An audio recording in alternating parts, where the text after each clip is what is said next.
350 million years ago, long before the dinosaurs roamed, planet Earth was a vastly different world. Imagine endless tropical swamps, teeming with colossal ferns. The air, thick with intense humidity and an extraordinarily high oxygen level, created the perfect breeding ground for life, though not the kind we'd recognize today. The Carboniferous period was a bizarre, almost alien epoch, dominated by gigantic insects. These ever-present, swampy, tropical forests were like enormous lungs, constantly absorbing carbon dioxide through photosynthesis and releasing massive amounts of oxygen into the atmosphere. This process elevated the oxygen level to a record-breaking 35%, more than 1.5 times what's considered safe for humans. Such high oxygen levels became a potent energy source for living organisms. In this primeval jungle world, it was a golden age for early vertebrates, which were just beginning to adapt to life on land, as well as various invertebrates that swelled to astonishing proportions. Picture a world ruled by aggressive centipedes as long as a car, dragonflies soaring through the sky that resembled modern hawks, and giant spiders and scorpions the size of a bull terrier, holding dominion over the swampy jungles. The Carboniferous was an epoch when giant insects reigned supreme, transforming the planet into a waking nightmare. If you were to find yourself transported to the jungles of the Carboniferous period, the first sensation you'd likely experience would be lightheadedness, a sense of dizziness and blurred vision. This would be due to the excessive oxygen levels, so abundant that even a tiny spark could ignite wet wood. Looking down, you'd probably see your feet sinking slightly into the swamp, which would be typical since high humidity and swampy environments were a defining characteristic of the Carboniferous. But the true spectacle would be happening above you, in the sky. If you lifted your gaze, you'd see creatures similar to birds flying overhead, their wings emitting a loud buzzing sound and a noticeable vibration in the air. These were giant prehistoric butterflies, known as Paleooptera. The wingspan of a typical Paleooptera averaged 16 inches, with the largest specimens reaching up to 22 inches, nearly 10 times the size of modern flying insects. Paleooptera were among the largest winged creatures of the Carboniferous. Their name, meaning ancient netted wing, refers to their intricate wing patterns, which resembled a delicate mesh. In addition to two standard pairs of wings with vibrant patterns, these insects also had small projections near their heads that may have acted as stabilizers during flight. On their heads, they bore a proboscis used for consuming plant fluids, an early example of adaptation to this type of feeding style. Aside from their immense size, Paleooptera posed no threat. They were harmless herbivores, only interested in the nutrient-rich juices of plants. The same couldn't be said of a ground-dwelling predator of the Carboniferous, a creature that posed a deadly threat to anything in its path. You wouldn't have trouble spotting it, since it was the largest scorpion in the planet's history, known as Pulmonoscorpius kirktonensis. It reached up to 28 inches in length. For reference, the largest modern scorpion, the emperor scorpion, barely grows to 8 inches. Pulmonoscorpius had a massive body covered with a chitinous exoskeleton, providing excellent protection from other predators. Its large, powerful pincers, equipped with sharp claws, allowed it to catch and hold prey. Meanwhile, its curved tail with a venomous stinger served as a death sentence for the prey captured under the pressure of the pincers. Pulmonoscorpius was an active predator that, as a rule, hunted smaller arthropods, mollusks, amphibians, and reptiles, found both on land and in water. Its adaptation to the aquatic environment allowed it to thrive as a predator in ancient seas. And if you wouldn't have trouble noticing this giant scorpion the size of a bull terrier, it would also easily spot you. It had 2 pairs of eyes, 2 set centrally for spatial perception, and another lateral pair likely for detecting light. Additionally, it may have had sensory receptors on its body for enhancing its ability to navigate and locate prey. If you didn't consider yourself an arachnophobe before encountering this nearly 30-inch venomous scorpion, you might develop a newfound fear. But for now, let's return to the Carboniferous skies, where, in addition to benign prehistoric butterflies like Paleooptera, we encounter winged predators. This predator would look strikingly familiar, as its descendants are around today: dragonflies. Except these were anomalously gigantic, over 10 times larger than their modern relatives.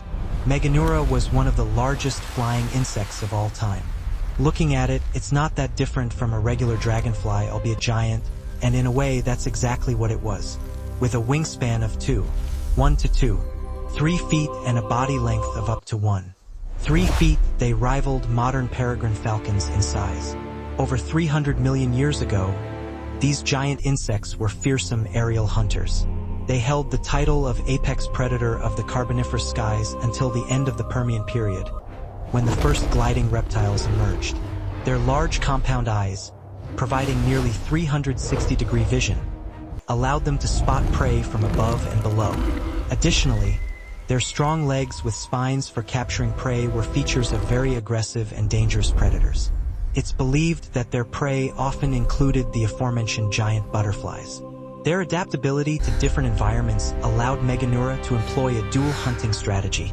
They could perch at the proverbial watchtower, waiting to ambush potential prey, or actively pursue it in flight. Fast and agile predators, they excelled at sharp aerial maneuvers, deftly avoiding obstacles while chasing their targets. While giant dragonflies did not have formidable opponents in the air, living on land presented challenges, even for the mighty Pulmonoscorpius, especially when faced with another colossal creature known as Arthropleura. A titan among terrestrial invertebrates, Arthropleura could terrify anyone with its appearance and size. It's the largest millipede ever to exist, and simultaneously the largest terrestrial invertebrate in Earth's history. The smallest members of this genus reached up to 12 inches in length, while the largest specimens reached an astonishing 5 feet and weighed 110 pounds. Compare this to the longest living millipede today, Archospirostreptus gigas, which only grows to 13 inches.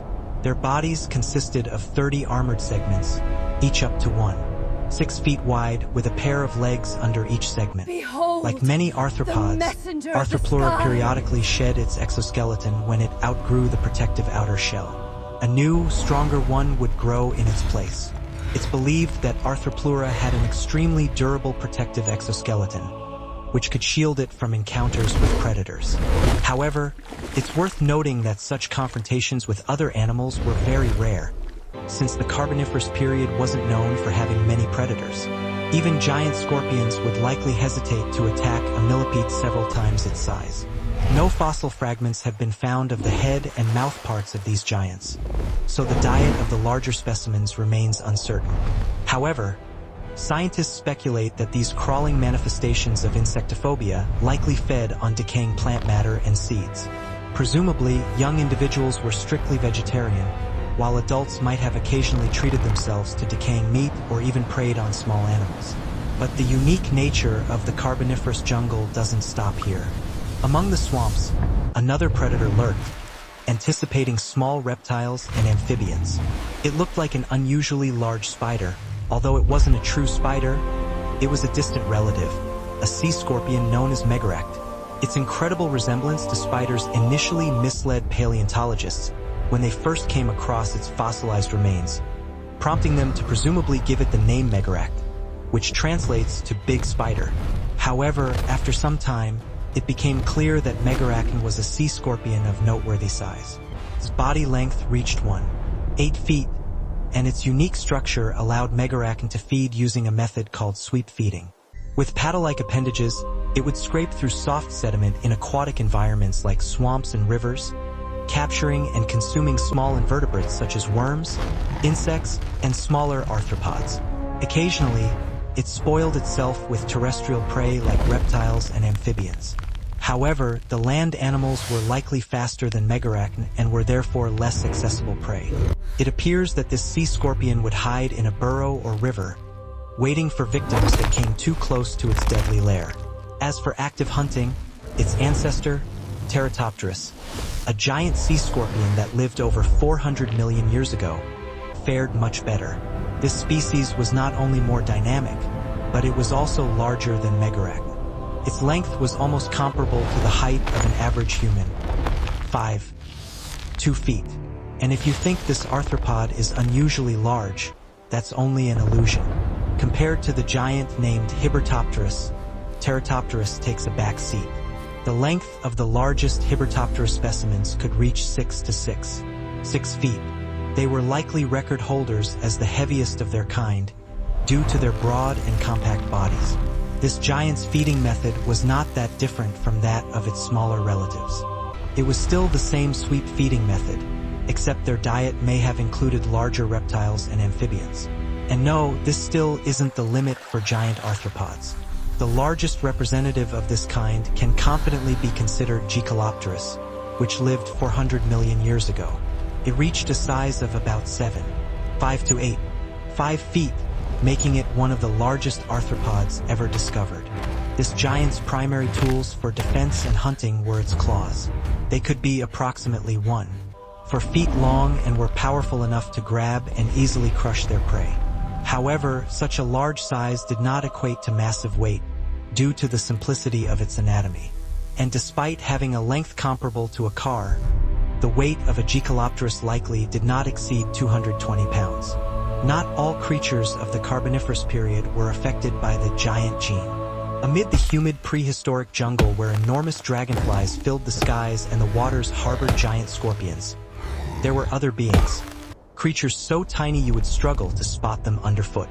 Given the name Trigonotarbida, these can be considered prototypes of the first spiders in history. The smallest members of the species were just a few millimeters long, while the largest grew to 2 inches. These were the earliest terrestrial arachnids known to science, having appeared over 400 million years ago, long before the Carboniferous period. They were fully adapted to breathing air and no longer dependent on water. Their appearance was not too dissimilar to modern spiders. The body was divided into a cephalothorax and an abdomen, segmented and covered in chitinous plates. Their legs were also similar to spiders. However, unlike modern spiders, they could not spin webs. Their cephalothorax was protected by a carapace, earning them the nickname armored spiders. These were some of the smallest predators of their time, hunting soft-bodied invertebrates like worms, for example. They likely didn't use venom for hunting, and instead relied on grabbing their prey with their legs, holding it in place to consume it. It's possible that they also fed on plants, not unlike certain mites that, for reference, had a similar appearance to Trigonotarbida. The Carboniferous period was a playground for evolutionary experiments. Unique, gigantic, and often dangerous creatures dominated the air and land. Yet perhaps one of evolution's most fascinating experiments of this time period was conducted underwater, creating some of the most well-armored creatures of the era. Lepidocoleus was an ancient worm species that lived around 400 million years ago on the territory of modern Australia. They thrived on shallow reefs and fed on organic waste. Measuring only a fraction of an inch in length, these creatures could only be observed in detail under a microscope. However, they have another, more memorable nickname, the Excalibur worm. This name, inspired by the legendary sword of King Arthur, was earned for good reason.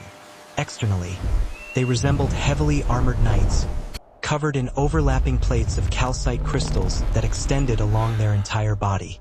This armor provided extremely durable protection.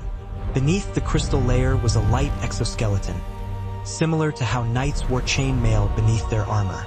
Additionally, the Excalibur worm could curl up into a ball, protecting its unarmored and therefore vulnerable body parts. The sharp edges of its crystalline armor made it even more formidable to potential enemies, as they would protrude outward when the worm curled up. Few creatures were capable of harming these armored worms. Biting through their crystalline shell was nearly impossible, and swallowing them was not a great option either. Evolution provided these worms with flawless defenses, but in the end, this came at a significant cost. Even this solid protection that guaranteed safety from predators had a downside. The heavy armor limited their mobility, making it difficult to search for food or disperse to new habitats. As a result, the Excalibur worm left no noteworthy descendants. Their ultimate extinction coincided with the mass extinction at the end of the Devonian period. Amphibians began to diversify, and reptiles evolved into forms much like modern-day lizards, with a backbone allowing them to live and move on land. These amphibians were also huge, and some species were predatory, resembling modern-day crocodiles, armed with sharp teeth and reaching lengths of almost 6 meters long. And like modern-day crocodiles and alligators, Some evolved to have a thicker, scaly skin, which solved the problem of their bodies drying out if they were out of the water too long. And for the first time, amphibians evolved to lay amniotic or air-breathing eggs on land, and that changed everything. Since these animals could now live out of and away from water sources, the Carboniferous period gave way to the Permian period, which began approximately 300 million years ago, just 50 million years before the dinosaurs. All the continents during this period existed as one large landmass called Pangaea. The first large plant-eating and meat-eating animals evolved during this time. Some of these creatures could be mistaken for dinosaurs, but they were actually more closely related to mammals and reptiles. One of these bizarre creatures was Diplocaulus. It looked a little like a salamander that averaged around 1 meter long, but its head was shaped like a boomerang. Another new reptile on the planet was the iconic Dimetrodon, which grew to about 5 meters long and had a large sail on its back, which it likely used to regulate its body temperature. During the Permian period, mammals were increasing in dominance. The biggest of these were creatures classified as Gorgonopsians, which were a class of giant, bear-like animals that all had different teeth that were specialized for different functions. These animals could be either herbivores or carnivores and varied in size from less than a kilogram to more than a ton. One group of these creatures were known as cynodonts. Their name means dog-like teeth, and these animals had social behavior, and there is some fossil evidence that shows they hunted in packs. In the oceans, fish with true bony skeletons evolved. Sharks and rays flourished, as well as sponges and coral. On land, insects evolved with adapted mouthparts that allowed them to pierce and suck. But around 252 million years ago, the Permian era came to an abrupt end by a cataclysmic event that caused mass extinction. In 2001, scientists made a chilling discovery. A massive comet or asteroid, similar to the one that put an end to the dinosaurs, wiped out the giant reptile predecessors 200 million years earlier. But how did scientists come to this conclusion? Molecules of helium and argon gas were found locked in carbon in high proportions that could have only come from space. It's estimated that the asteroid or comet was between 6 and 12 kilometers wide in diameter.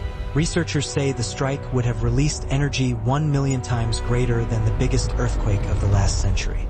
Aside from this discovery, there's some evidence that current-day Siberia and China experienced volcanic eruptions on an unimaginably massive scale. And those eruptions created dust and ash clouds that blocked out sunlight. Not only that, but over 1 million years, 3 million cubic kilometers of lava poured out of the ground, covering the entire planet in a layer 10 meters thick. The asteroid impact combined with volcanic activity was the proverbial blast from a double-barreled shotgun. The Earth was once again a very unhappy place. The combination of these two events resulted in what's called the Great Dying. 90% of all marine animals and 70% of all land animals that were alive during this time perished. The extinction event of the Permian-Triassic era, 252 million years ago, marked the beginning of the Mesozoic era of the Triassic, Jurassic, and Cretaceous periods, which lasted 186 million years. During the Triassic era, there was one vast supercontinent called Pangaea, which was mostly vast deserts with a hot and dry climate, surrounded by a huge ocean called Panthalassa. Dinosaurs would begin to evolve during the mid to late Triassic period. When we talk about dinosaurs, we immediately imagine towering and thundering animals like Tyrannosaurus rex. But new research shows that the dinosaurs and their pterosaur relatives evolved from extremely small ancestors. Proof of this theory was discovered in Madagascar when a newly discovered reptile species was found, named Congonophan culli, or tiny bug slayer. It lived some 237 million years ago and stood just 10 centimeters tall. It's one of the first small animals found from the root of the ornithodon family tree and is an important discovery.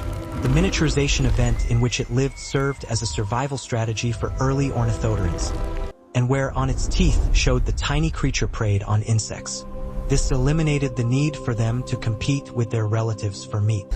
Furthermore, research of this tiny dinosaur relative showed that feathers and other fuzzy skin coverings found on the later true dinosaurs and pterosaurs likely originated to protect the tiny dino ancestors from the extreme climate of the mid to late Triassic period. When the first dinosaurs evolved, the Triassic marked the rise of the reptiles, mainly the archosaurs or ruling lizards, and therapsids or mammal-like reptiles. For reasons unknown, the archosaurs had an evolutionary edge, muscling out their mammal-like cousins and evolving by the mid to late Triassic into the first true dinosaurs, such as Eoraptor and Herosaurus. Dinosaurs were divided into two main branches: Saurischian, which means lizard-hipped, and Ornithischian, or bird-hipped dinosaurs. Eoraptor was at the root of the Saurischian family tree. It was only 91 centimeters long and weighed about 11 kilograms. It had long legs that allowed it to run fast, and its front paws had sharp claws that helped it to grab prey. Herosaurus was more advanced in evolution than the Eoraptor because it had a joint in its lower jaw. It had a large skull, and its jaws were armed with the sharp teeth of a carnivore. It averaged in length from 3 to 6 meters and had 5 fingers on each paw with blunt claws. Storchosaurus was another early true dinosaur that was about 2 meters long with a large skull as long as its femur, and there were 13 to 14 sharp teeth in its upper and lower jaws. It had short front paws with 5 fingers. It had long hind legs that allowed it to run fast. Storchosaurus was a predator that weighed about 30 kilograms, and although this dinosaur was kind of small, it probably had no trouble dealing with larger prey. Eoraptor, Herosaurus, and Storchosaurus are prime examples of the rapid evolution of predatory dinosaurs 225 million years ago. But at the same time, the first plant-eating dinosaurs appeared in the fossil record. Pisanosaurus was a 1-meter dinosaur that weighed 2 to 9 kilograms and had closely spaced teeth, forming a continuous edge for grinding plant matter.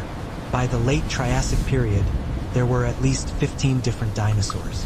During the Jurassic period, Earth's climate changed from hot and dry to a much more humid and subtropical climate.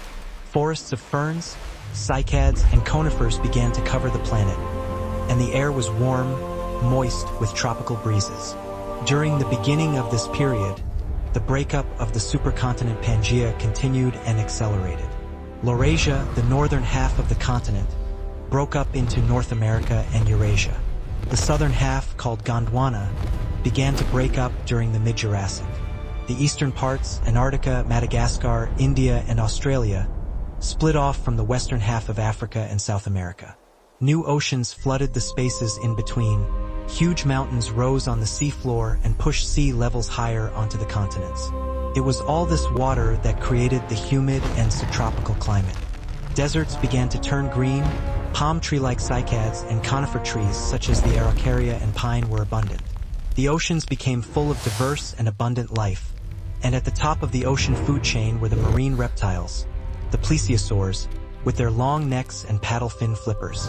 Among them were giant marine crocodiles, sharks and rays, ichthyosaurs, squid-like cephalopods, coil-shelled ammonites, sponges, snails, and mollusks were abundant in the ancient ocean. Coral reefs grew and expanded quickly in the warm waters, and microscopic plankton increased rapidly to the point that they may have turned parts of the ocean red. The earliest known bird, Archaeopteryx, took to the skies in the late Jurassic, likely evolved from an early coelurosaur and dinosaur. Archaeopteryx had to compete for airspace with pterosaurs, flying reptiles that had been buzzing the sky since the late Triassic. Meanwhile, insects such as leafhoppers and beetles were abundant as many of Earth's earliest mammals scurried around the feet of dinosaurs. It was at this time that the dinosaurs began making their mark in a huge way, literally. Small quadrupedal plant-eating dinosaurs gradually evolved into multi-ton giants. The plant-eating sauropod named Brachiosaurus was 16 meters tall and stretched out to around 26 meters long and could weigh as much as 25 tons. Another herbivorous sauropod giant named Diplodocus was 27 meters long and weighed between 30 to 50 tons. The sheer size of these dinosaur giants may have stopped the attacks of a bulky meat-eating dinosaur that walked on 2 powerful legs, who also lived during this time, the ominous Allosaurus. This huge carnivore ranged in size from 7 to 12 meters long, weighed nearly 2 tons, and had 16 sharp teeth in its upper and lower jaw. And like many predatory dinosaurs of the Mesozoic era, Allosaurus constantly grew, shed, and replaced its 3 to 4 inch teeth. And this dinosaur was fast. Models suggest that Allosaurus could run up to 34 kilometers per hour. Fossil evidence shows that Allosaurus preyed on Stegosaurus, and the plant-eating dinosaur fought back, punching holes right through Allosaurus's bones with its spiky, clubbed tail. It could be why Stegosaurus had a pretty long run and survived all the way up to the late Cretaceous. But there were new predators that would come along that were as equally terrifying as the Allosaurus. The North American Tyrannosaurus rex could grow 5 meters long and weighed up to 8 to 10 tons, although now some say it might have weighed half of these estimates. But the T-Rex wasn't the only meat-eating dinosaur around.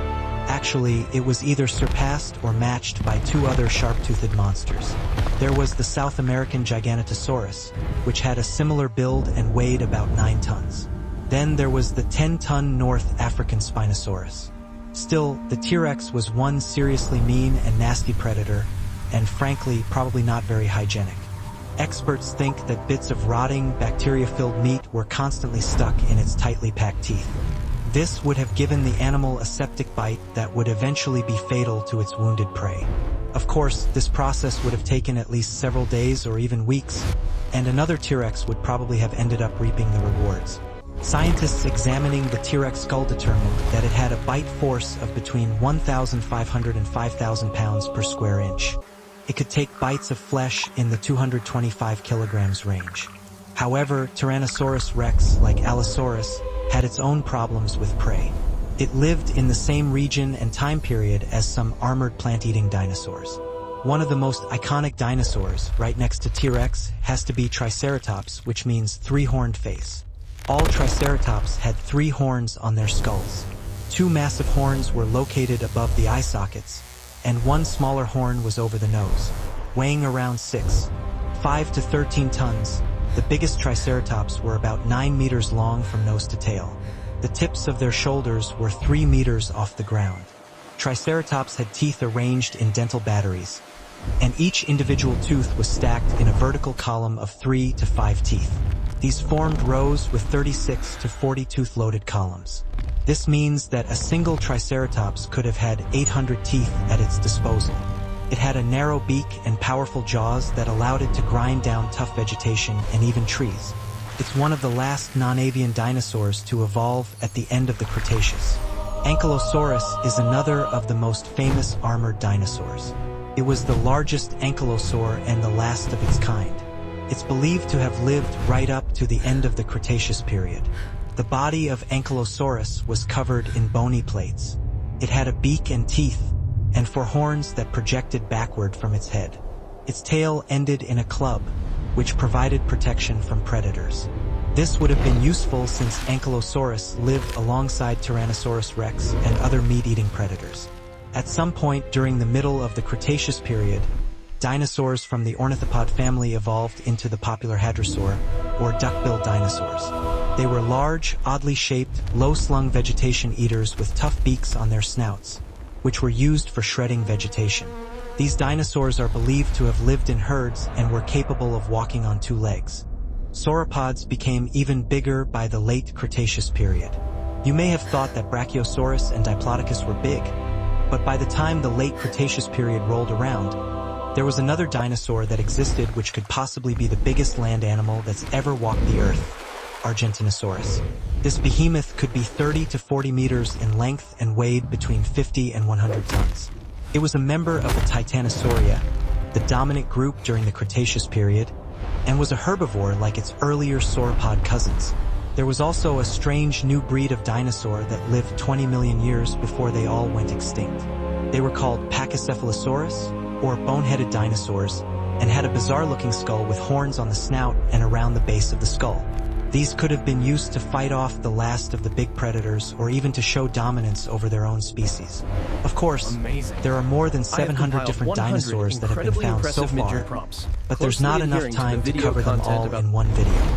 There were some dinosaurs that lived in the colder regions when they were further south and within the Antarctic Circle during the Cretaceous. During this time, there could have been some snow and ice, and temperatures as low as -10 degrees Celsius during the 3-month-long dark winters. There were a variety of different dinosaurs living in this polar zone. In 2014, a skull section and upper and lower jawbones were found of a miniature T-Rex called Nanoxaurus hoaglandii. It's believed that many dinosaurs had feathers to protect them from the elements, and this tiny T-Rex cousin was about 6 meters long. It's now believed that all species of Tyrannosaurus rex had feathers to protect them from the elements, and Nanoxaurus was no different. Other dinosaurs like the horned and duck-billed dinosaurs, along with other small, feathery predators like oviraptors and a small herbivore named Leelinosaura, lived in the polar region as well. But their time would soon come to an end. Everyone talks about how dramatically the dinosaurs went extinct, but judging by the whopping 165 million years they survived, they might just be the most successful vertebrate animals to ever exist on planet Earth. In fact, some dinosaur relatives are still around on the planet today. Modern-day birds are, in fact, descendants of feathered dinosaurs. And you might be surprised to learn that crocodiles are the closest living relatives to birds, as they shared a common ancestor. The two groups are the only known survivors of the archosaurs. We all know what happened to the dinosaurs, and if you missed our video on the day the dinosaurs went extinct, we'll put a link in the description for you. Please let us know in the comments what you thought about the video, and tell us what you'd like to see next. Stay tuned for more cool videos, and thanks for watching. Music. Applause. Music.